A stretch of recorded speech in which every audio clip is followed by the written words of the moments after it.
नमस्कार। MP live news में आपका स्वागत है और मैं हूं अजय सिंह। तो आज हम बात करेंगे हाल ही में नेटफ्लिक्स पर रिलीज हुई फिल्म IC814 की। ये फिल्म अभी विवादों में भी है, चर्चा में भी है, लेकिन ये फिल्म आपको क्यों देखनी चाहिए इसके बारे में हम बात करेंगे और इसी फिल्म का रिव्यू लेकर हम आगे बढ़ेंगे। तो सबसे पहले मैं आपको बता दूं कि ये फिल्म जो है ये नेटफ्लिक्स पर रिलीज हो चुकी है और ये फिल्म नहीं है, ये एक वेब सीरीज है जिसको अनुभव सिन्हा ने डायरेक्ट किया है।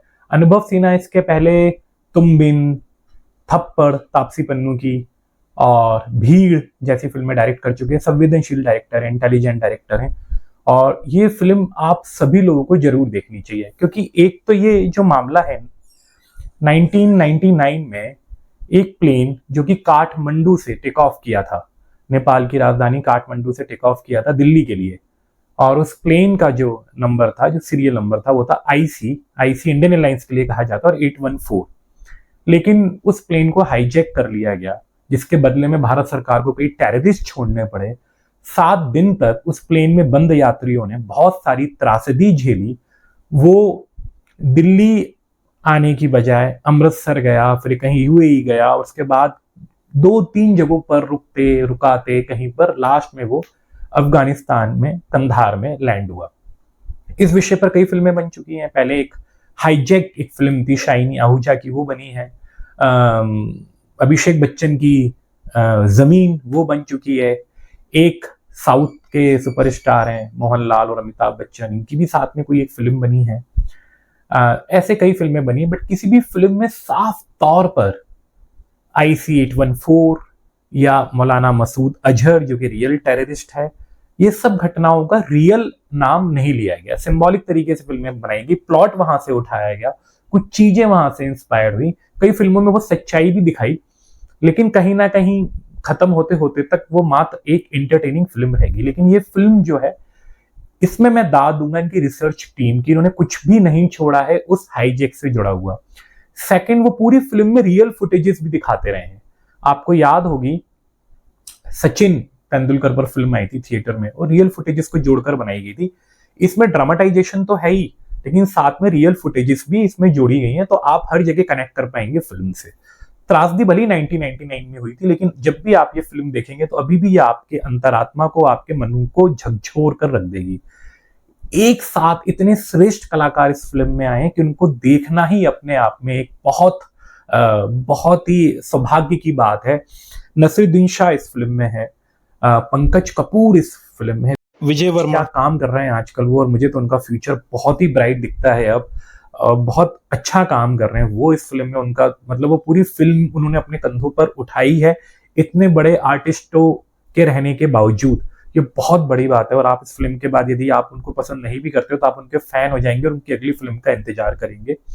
ये सब लोग इस फिल्म में है।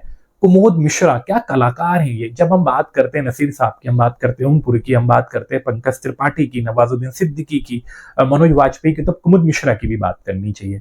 बहुत जबरदस्त कलाकार है। मनोज पावा हर फिल्म में होते हैं, वर्सेटाइल एक्टर हैं और बहुत जबरदस्त काम है। तो बहुत धाकड़ एक्टर्स से सजी हुई ये फिल्म है। एक साथ इतने बड़े एक्टर्स किसी फिल्म में नहीं दिखते हैं।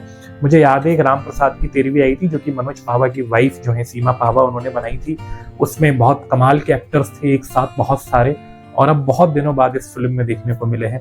फिल्म में एक विवाद भी है जो आजकल न्यूज में आया हुआ है कि जो टेररिस्ट है उनका सिंबॉलिक नेम जो इस फिल्म में दिखाया गया वो हिंदू नेम है।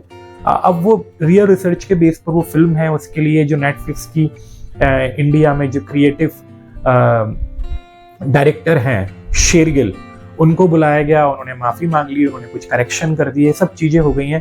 अब आप नेटफ्लिक्स पर जाइए, 6 एपिसोड है, मैंने एक ही दिन में खत्म किए। इतनी एंगेजिंग फिल्म है कि आपको पहले ही सीन से वो अंतिम एपिसोड तक बांध कर रख देगी। अमूमन में इतना कंटेंट देखता नहीं हूँ एक दिन में, लेकिन रिव्यू करना था और इंटरेस्ट क्रिएट होता गया। उस दिन थोड़ा मेरे पास समय भी था, भोपाल में बारिश बहुत हो रही थी तो हम लोग अपने घरों में बंद होकर सारा काम कर रहे थे, तो मैंने सारे एपिसोड देख लिए। और जितना भी इसमें शूट उन्होंने अफगानिस्तान वाला जो पार्ट दिखाया है वो बहुत खूबसूरती से दिखाया है। बहुत गजब का पिक्चराइजेशन है। आपको बिल्कुल फील होगा कि आप कंधार में हैं, अफगानिस्तान में हैं, वहाँ के लोग ऐसे ही बिहेव करते हैं।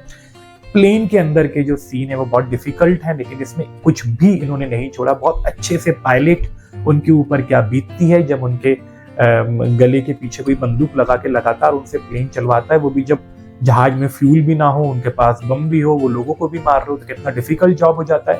तो ये फिल्म एक ट्रिब्यूट है हमारे इंडियन एयरलाइंस के पायलट्स के लिए और वो सभी एविएटर्स के लिए जो कि इतने सारे लोगों को इधर से उधर सुरक्षित यात्रा करवाते हैं। और ये कमाल का वो एंगल दिखाया गया। एक बहुत इंपॉर्टेंट बात है इसमें मीडिया का एंगल। उस जमाने में जो मीडिया था, तो उसमें नंदिनी करके एक किरदार इस फिल्म में आता है जिसको दिया मिर्जा ने निभाया है, और वो मीडिया का एंगल भी बखूबी दिखाया गया।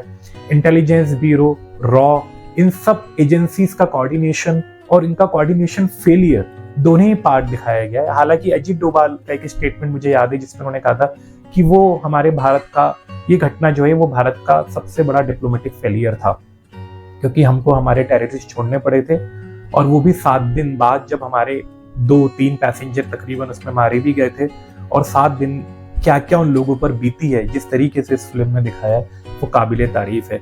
बहुत इंटेलिजेंट सिनेमा है, इसको बनाने के लिए डायरेक्टर बहुत इंटेलिजेंट चाहिए, और इतनी सारी एजेंसीज को एक साथ दिखाना, फ्रेम दर फ्रेम, जहाज के अंदर जो हो रहा है वो भी दिखा रहे हैं, टेररिस्ट के साथ जो हो रहा है वो भी दिखा रहे हैं, इंटरनेशनल पॉलिटिक्स में जो हो रहा है वो भी दिखा रहे हैं। तो इतनी अच्छी रिसर्च के साथ इतना बंधा हुआ सिनेमा आप जरूर देखिए। मैं फिल्म को देता हूँ 3.5 स्टार, और सैल्यूट टू जो इसमें जो मेन जो किरदार निभाया है वो एक्टर विजय, जो बहुत अच्छा काम कर रहे हैं। उनके लिए आप ये फिल्म जरूर देखिए। बाकी आपको बहुत मजा आएगा ये फिल्म देखकर।